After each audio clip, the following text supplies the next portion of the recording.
Alright, so hey guys, today we are continuing on with our study of the Middle Ages, specifically the Magna Carta. So on Tuesday we looked at just kind of the background, the backdrop of what's happening in England for them to set up the Magna Carta. And we'll be looking today and tomorrow at finishing up the Magna Carta, and then we'll move next week into hopefully starting to finish up the Middle Ages. We'll have about 2 more topics that we'll cover. They're the most interesting of the Middle Ages, and that's why I saved them for last. And after we're done with that, then you'll move into your final project for the Middle Ages, and then we'll start looking at what is your final project for this course. It's something that I'm definitely tweaking because I don't want you to do the same thing that we would have done if we were in class. So I'm definitely looking at something that might be a little bit more relevant to the times that we're living in right now, because this is history that we're experiencing right now. It's been 100 years since the United States has had to deal with something like that, like this. And so I want you to kind of find a way to channel what we're experiencing into something historical, and I think that makes it so much more relevant to you guys. So we're gonna find a way to do that. But backtracking back to the Magna Carta, we are going to be looking at slides 5 through 8 today. So we did 1 through 4 on Tuesday, today is 5 through 8, and then tomorrow will be 9 through 12. So last time we looked at what is the situation going on. William the Conqueror came in, he took over England. The kings kept taking away more and more power from the nobles. They would take away land from the nobles.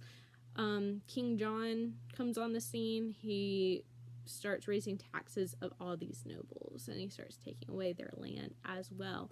And so going to pick up with slide 5 right now. And so the reason King John kept raising all of these taxes was so he could fight in wars. And one of the most specific war that he was fighting was one in France.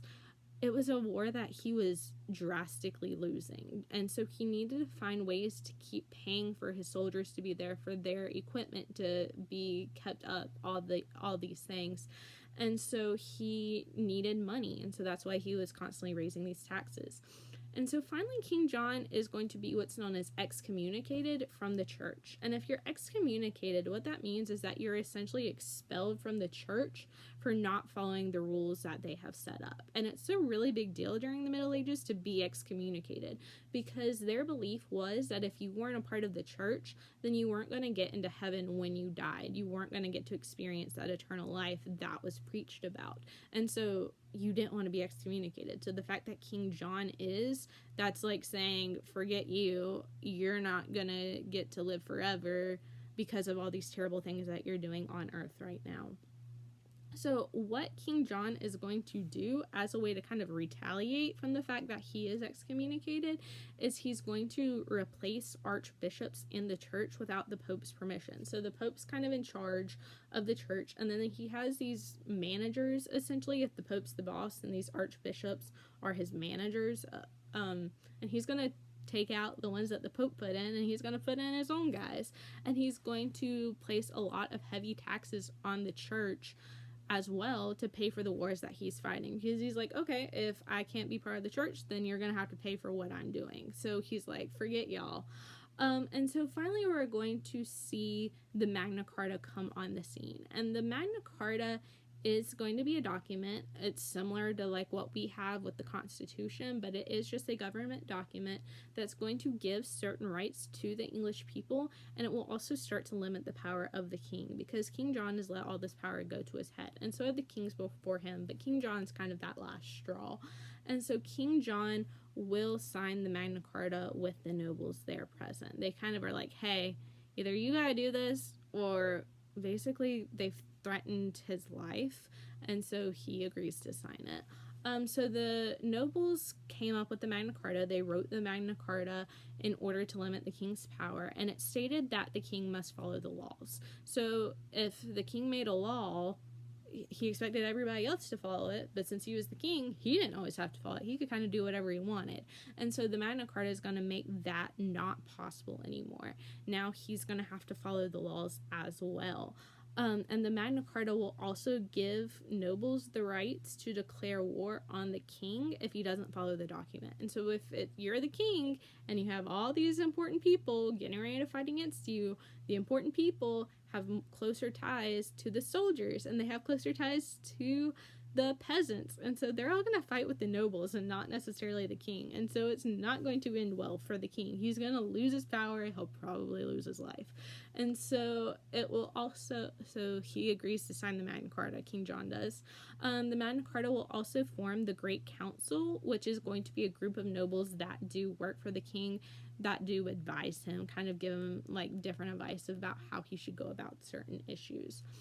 So some of the rights in the Magna Carta will give rights back to the English people by limiting the king's power, by saying that the king couldn't raise taxes without the approval of the nobles. So if I was the king and I was like, hey, I want to raise taxes, I would have to have a good reason why I needed to do this, and I would have to take it to a group of people, and they would have to be like, yeah, okay, you can do that. Or if they went, nope, you just want to do that because you're greedy, you can't raise taxes, then I would have to go with what they said because I would have to get their approval. It's also going to establish what is known as the rule of law, which is just this idea that all people are going to follow the law and that the law will be applied to everyone and be fair. So again, not this idea that the king's best buddies, all of these people could kind of do whatever they wanted. No, the law still applies to them. No one is above the law anymore. And so that's going to be kind of a new idea for these people. So there are more rights that are established in the Magna Carta, but I am going to hold off on those until tomorrow. Just that way we're not spending a ton of time on each section. We get to kind of break it up into smaller bite-sized pieces. So that will be tomorrow, and that will be the end of this week's kind of overview. As always, if you have any questions, feel free to send me a message in Canvas or shoot me a message on Remind, have somebody email me. I'm always more than happy to answer your questions. As always, I hope you guys are staying safe. I hate that we don't get to see each other before this is how we end the school year. So hopefully y'all stay safe. I'll see y'all soon. I love you. Bye.